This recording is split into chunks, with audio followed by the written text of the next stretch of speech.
Back-to-back na papuri ang natatanggap ng mga kapusayong actress na gumaganap bilang Batang Kara at Mia.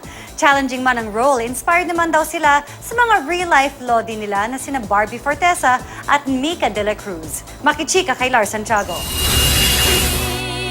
Hindi lang ang mga bida ng Kara Mia na sina Barbie Forteza at Mika de la Cruz ang tumatanggap ng papuri at paghanga sa kanilang pagganap.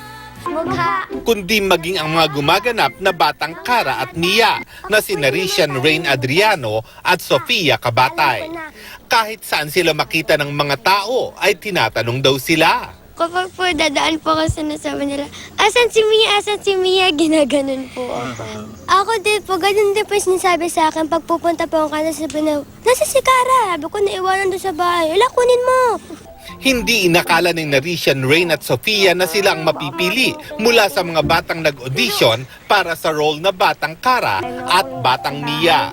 Kasi po, matangkad po ako. So, ang alam ko po, ay wala akong pag-asa. Hindi na po ako natatawagan. Kaya po, ang alam ko po, may nakuha na pong iba. Tapos po yun, nag-text na lang po sa akin na pa-block daw po yung 5 days ko para daw po sa Bacolod. Nabahan po talaga ako nun.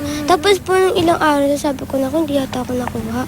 Tapos bigla po nung pagkadating ko paggaling po sa school, sabi ng mami ko, ay ate nakuha ka. Hindi na bago sa pag-arte si Rician Rain at Sofia na parehong 8 years old dahil may mga nagawa na silang series sa GMA. Si Rician kasama sa cast ng The Stepdaughters at Unanay. Si Sofia naman ay kabilang sa cast noon ng Sa Piling ni Nanay. Kakaibang challenge ang kanilang sabay na hinaharap ngayon sa Kara Mia.